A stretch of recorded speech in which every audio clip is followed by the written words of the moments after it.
Hello, je vous retrouve aujourd'hui pour vous présenter ma palle pour le Tarot Books Challenge organisé par Livromancienne sur Booktube. Alors j'avoue que l'année dernière je ne l'avais pas fait, même si ça m'intéressait parce que voilà, tout ce qui tourne autour du tarot, tout ça, ça m'intéresse.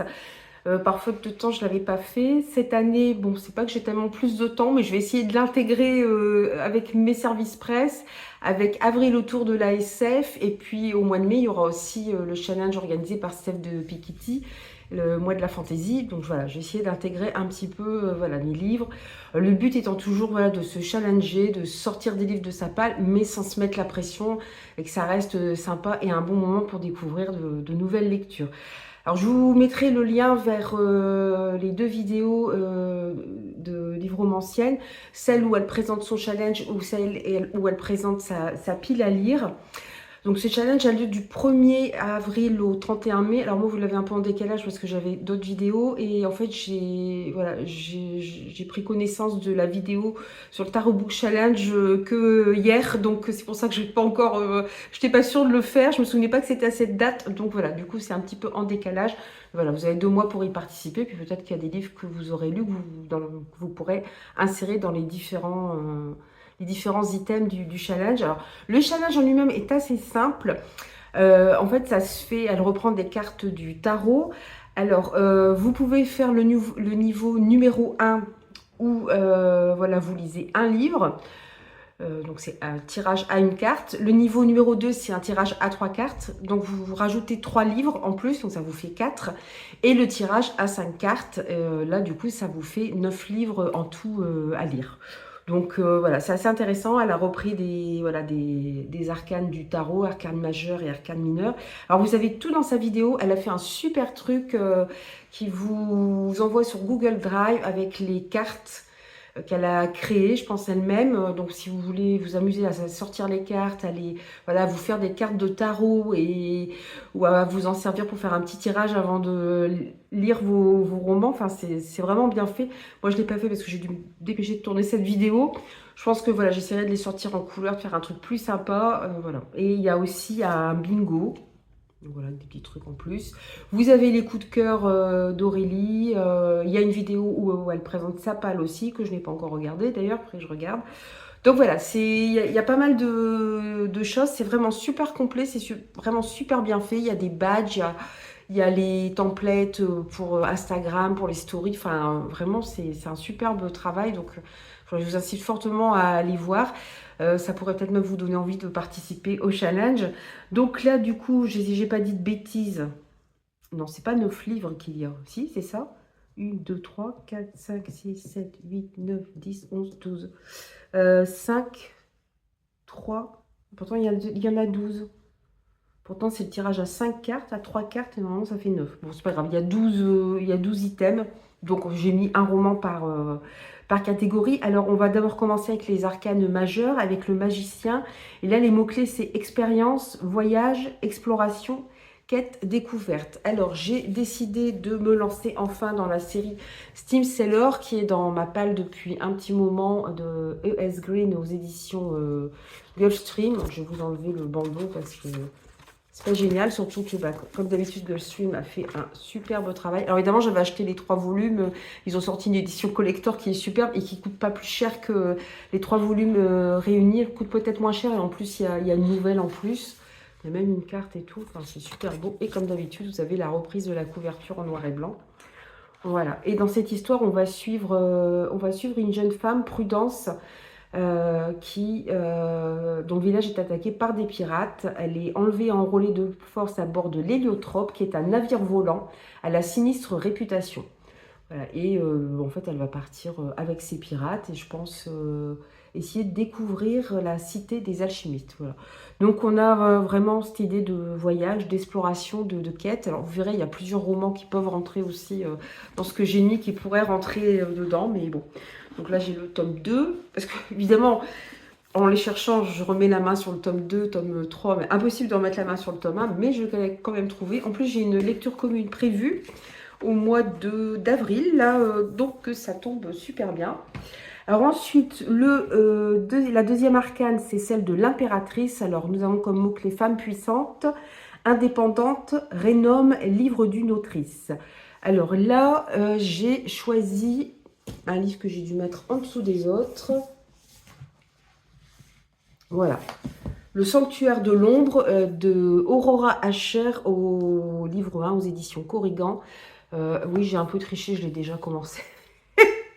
Mais je dis tant pis, je le mets quand même. Je trouvais qu'il rentrait très bien dedans. Et voilà, c'est une petite triche. Si j'ai le temps, j'en mettrai un autre. Mais voilà, c'est une petite triche. Là, on va suivre effectivement une jeune femme assez puissante puisqu'elle est la seule devineresse à être née dans son clan depuis 100 ans. Elle va être la seule à survivre à un génocide. Et puis, elle a des pouvoirs. Voilà, on va parler de reine, donc de Rhénome. Et c'est écrit par une autrice. Donc, ça rentrait aussi très, très bien dans tous les mots-clés. La troisième arcane, toujours les arcanes majeures, c'est la justice. Alors, nous les avons. Quête de vérité, justice, vengeance, enquête. Alors du coup, là, je suis partie dans du policier avec Mauvaise foi de Maurice Gourian aux éditions M+, hors collection Mini Plus en poche.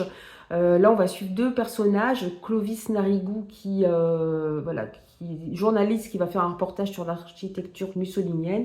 Et on va suivre aussi Emma qui doit être, c'est pas précisé, mais je suppose qu'elle est policière puisqu'elle essaie de confondre un tueur de prostituées. Et apparemment, il y a des choses. Enfin, Clovis va faire des découvertes, voilà, quand il sera à Rome. Donc, il va y avoir une enquête. Voilà, puis quête de vérité, justice, vengeance, parce qu'on a un assassin aussi. Alors, est-ce qu'il cherche à se venger? Je ne suis pas sûre, mais pour moi, ça rentrait très bien dedans aussi. Ensuite, la quatrième arcane, c'est celle de la mort. Alors, la carte de la mort dans le tarot, ça ne veut pas forcément dire qu'il va y avoir un mort autour de vous, vous allez mourir. Ça signifie surtout la fin de quelque chose. La fin de quelque chose et le commencement d'une nouvelle chose. Hein. Donc, ça peut être la fin d'une relation, ça peut être la fin d'une mauvaise habitude que vous avez prise, par exemple arrêter de fumer. Voilà, c'est pas du négatif, donc faut pas trop avoir peur au niveau de la carte de la mort. Donc là, malgré tout, les mots clés, nous retrouvons deuil, mort et finir une saga. Donc moi, je suis partie sur finir une saga. À chaque fois, je vais vous faire le coup de chercher après les livres. Comme j'ai reçu ce roman en service presse et que c'est le tome 3 de la trilogie Baryonique, ben, je l'ai mis dedans, le tome de la Méduse. C'est un livre que j'ai mis aussi pour avril autour de la SF. Quoique je ne l'ai pas mis, je crois, dans ma palle de présentation parce que je ne l'avais pas encore reçu à ce moment-là. Voilà, on est dans un monde, c'est dans le futur, des années après une grande catastrophe climatique. Mais les humains vont à nouveau dans l'espace pour chercher d'autres signes de vie, des ressources et aussi faire des recherches sur l'antimatière. En même temps, sur Terre, il y a le gouvernement et une société privée qui se tire dans les pattes pour essayer de trouver de nouvelles ressources, qui trouvera en premier comment fabriquer en quelque sorte de l'antimatière, c'est comme son nom l'indique. Bon. C'est quelque chose qui paraît pas trop tangible. Après, ne me posez pas trop de questions scientifiques parce que je vais pas savoir vous y répondre. Et puis, on a aussi voilà, des relations intrafamiliales ou d'amitié. Je trouvais qu'il était vraiment, les deux premiers m'ont énormément plu. Donc, je suis contente de finir aussi cette saga et de l'intégrer ici. Ensuite, alors pour continuer dans le gai, la 1, 2, 3, 4, 5. Donc, la cinquième arcane, nous avons le diable. Alors, le diable, c'est trahison, mensonge, illusion, manipulation, tentation. Alors là, j'ai pris un livre que j'ai prévu de lire aussi en lecture commune en avril autour de la SF. Alors, je ne vous mens pas, hein, j'essaie de rassembler les livres, sinon je ne vais jamais m'en sortir. Et donc, j'ai choisi Confluence de Sylvie Poula aux éditions Bragelonne. Et le Thomas, c'est ce qui naît des abysses. Et je me suis rendu compte en le ressortant de ma bibliothèque que c'était un beau bébé. Ça va être rigolo, je le sens. Donc là, on est au 24e siècle. Alors, il y a eu effectivement un emballement climatique, l'effondrement de la situation terrestre et des rescapés qui tentent de se réinventer sous l'eau au sein de cités sous-marines indépendantes. Pardon. Mais voilà, il y a certaines cités qui essaient de tout ramener à elles. Qui essaie de prendre la mainmise sur tout le monde. Voilà, il y a des IA et il y a deux personnages qui vont se retrouver. Alors, Ils vont se retrouver obligés de coopérer pour survivre aux abysses pendant qu'un sous-marin hanséatique s'efforce de récupérer les miettes du conflit. Donc il y a un conflit assez important. Donc je me suis dit qu'on allait avoir, effectivement, comme il y a un conflit, il va y avoir destruction. Bah, pour moi, il y a trahison, mensonge, illusion, parce qu'à mon avis, ils vont mettre des choses au jour qui ne sont pas très nettes. Manipulation, voilà, tentation peut-être moins, mais voilà, ça me tentait bien. J'aime bien le personnage. Là, je ne sais pas si c'est un personnage qu'ils vont rencontrer au milieu des abysses, mais voilà, par contre, c'est vrai que c'est un beau bébé. Donc voilà, j'ai refait un mixte SF et Tarot Book Challenge. Ensuite, on arrive à la tour. Alors que la tour, alors là pour le coup, la tour c'est une carte un petit peu plus inquiétante. Je pense que je prendrai un jeu de tarot pour vous montrer aussi peut-être un petit peu à quoi ça peut ressembler. La tour, nous avons destruction, violence, colère et combat. Alors là, je suis partie pareil sur un service presse que j'ai reçu. On n'est pas sérieux quand on a 17 ans, qui est aussi de Maurice Gourrian, donc aux éditions M+. Là, en fait, on va suivre à la fois trois garçons qui vont s'engager dans les jeunesses hitlériennes. Et je pense qu'on va les suivre tout au long de la Seconde Guerre mondiale. D'où le côté destruction, violence, colère, combat. C'est pour ça que je l'ai choisi. Et on va suivre aussi en 1961 à la fois le procès d'Adolf Eichmann, qui était un médecin nazi qui a fait des expériences sur les gens emprisonnés dans les camps de concentration et notamment sur les juifs. Et en même temps, une série de meurtres va commencer la même année en 1961. Donc tout doit être lié. Voilà, donc je pense qu'on parle assez de violence, ne serait-ce que de parler de la Seconde Guerre mondiale et du nazisme, forcément on est dans quelque chose de très violent. D'où le fait que je l'ai mis dans cette catégorie. Ensuite, on arrive à quelque chose d'un petit peu plus doux avec l'arcane de l'étoile. Alors là, on a contemplatif, poésie, cosy, mystérie ou fantaisie, rêve, espoir. Et là, bonheur, parce que c'est pareil, c'est une de mes futures lectures communes de avril autour de la SF. Alors, je vous enlève aussi le bandeau qui cache un peu la couverture. Donc, j'ai choisi un psaume pour les recyclés sauvages. Je crois que c'est le tome 1 de... Le nom, c'est quoi exactement? Parce qu'elle a un nom, cette série. Histoire de moines et de robots, je crois. Ça doit être le titre. Voilà, Histoire de moines et de robots, c'est le tome 1. Voilà. J'ai pas lu Becky Chambers, j'en ai beaucoup entendu parler. Donc, c'est la première fois que je découvre cette autrice. Et apparemment, c'est voilà, du fantastique, de la SF, mais quelque chose d'assez doux. Là, en fait, on va suivre un robot. Alors, les robots ont été longtemps sous les ordres des humains jusqu'au jour où ils ont décidé, voilà, ils ont eu une conscience, ils ont décidé de s'enfuir, de se réfugier. On n'a pas vu de robots depuis des années, voire des siècles. Oui, c'est ça, tu avais des siècles. Et voilà, ils sont restés tranquilles jusqu'à ce qu'un moine, Dex, découvre un robot et apparemment, ils vont se poser pas mal de questions, dont la principale est de quoi les gens ont-ils besoin. Donc, ils vont partir un petit peu en quête, je pense, de l'humanité. Donc, voilà, c'est assez court en plus. C'est aux éditions, je ne vous l'ai pas dit, aux éditions de La Talente. Et voilà, j'ai très envie de lire Becky Chambers depuis un moment. Et apparemment, c'est quelque chose d'assez doux. Et vous avez la suite, Une prière pour les cimes timides. Je ne sais pas si le 3 est déjà sorti. J'ai un doute. Ensuite, on va passer alors à la 8e arcane qui est la lune. Alors là, les mots-clés sont désir, sentiment inavouable, secret, protection. Alors là, je suis partie vers quelque chose, d'ailleurs, c'est peut-être un petit peu tiré par les cheveux, mais Le soldat désaccordé, alors de Gilles Marchand aux éditions Aux Forges de Vulcain. On va suivre dans les années 20 un ancien combattant qui est chargé de chercher un soldat disparu en 1917. Et en enquêtant, en cherchant après ce soldat, il va découvrir que ce soldat a vécu un amour fou et incroyable durant la Première Guerre mondiale.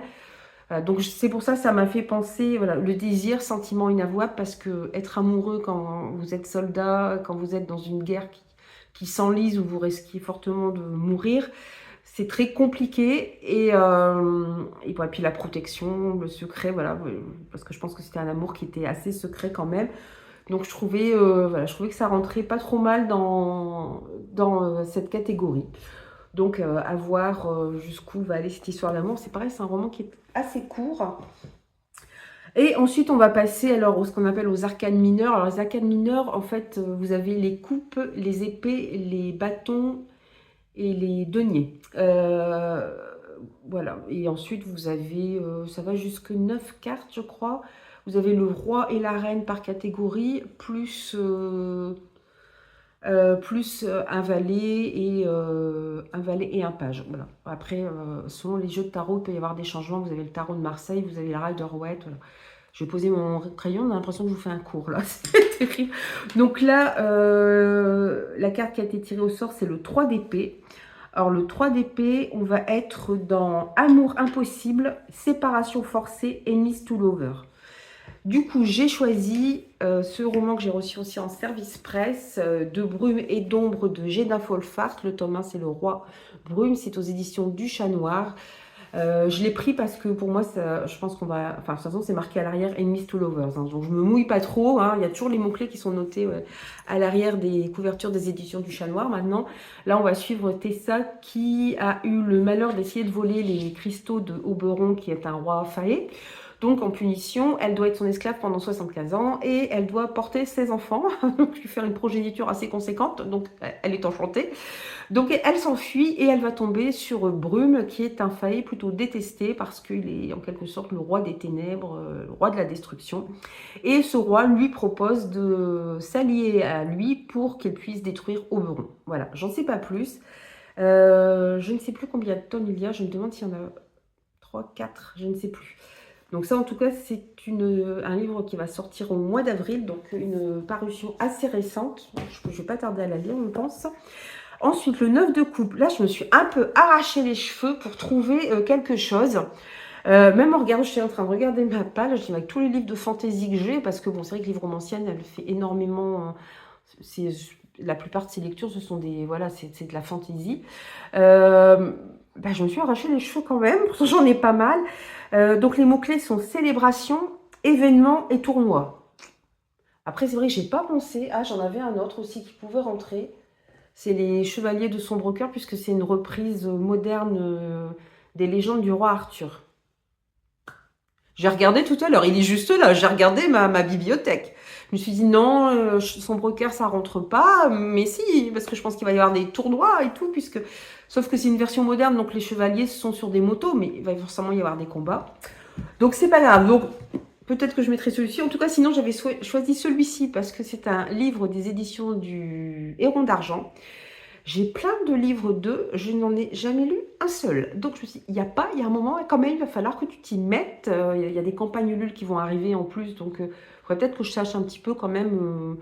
Voilà, je connais à peu près leur ligne éditoriale, mais ce serait bien d'en lire un au moins une fois. Et celui-ci, la particularité d'avoir été écrit par 5 autrices différentes.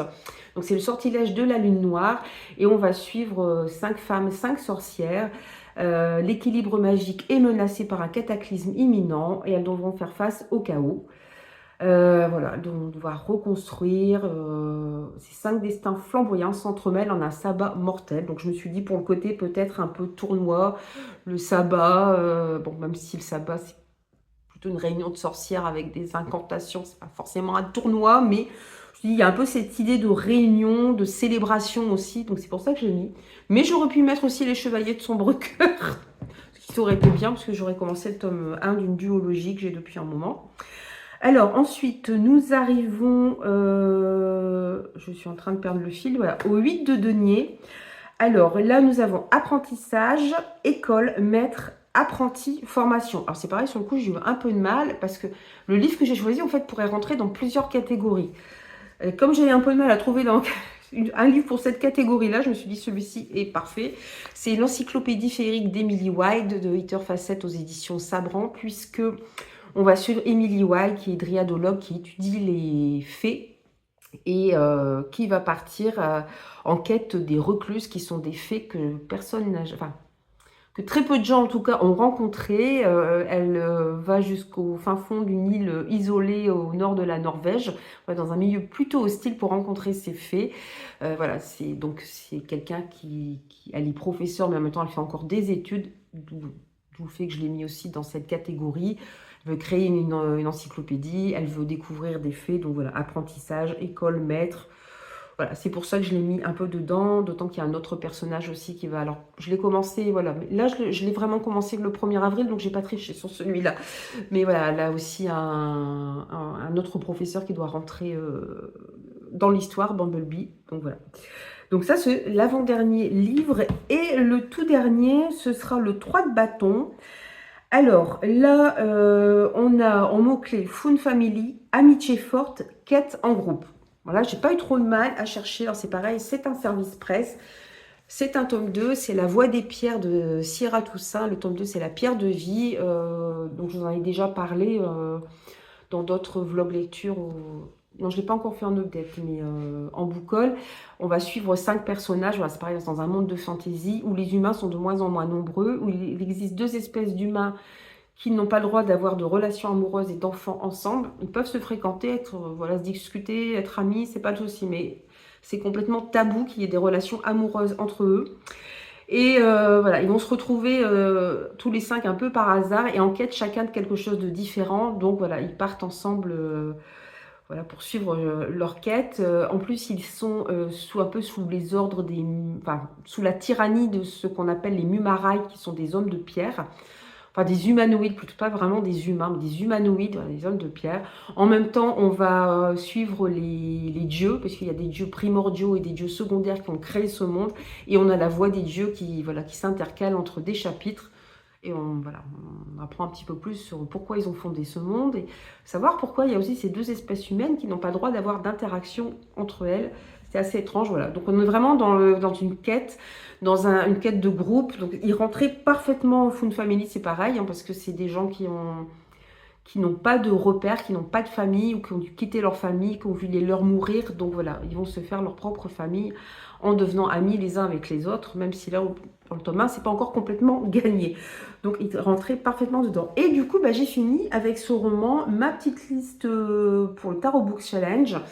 Donc, n'hésitez pas à me dire si vous aussi, vous participez à ce challenge, que je trouve vraiment sympa, parce que là, on part plus vers de la fantaisie, puis en même temps, on peut mettre un petit peu d'autres catégories. Moi, j'ai réussi à mettre du policier. Donc c'est cool. Puis après, vous n'êtes pas obligé de faire toutes les catégories, hein. Vous pouvez voilà, faire une carte ou 3 cartes ou 5 cartes, c'est comme vous voulez.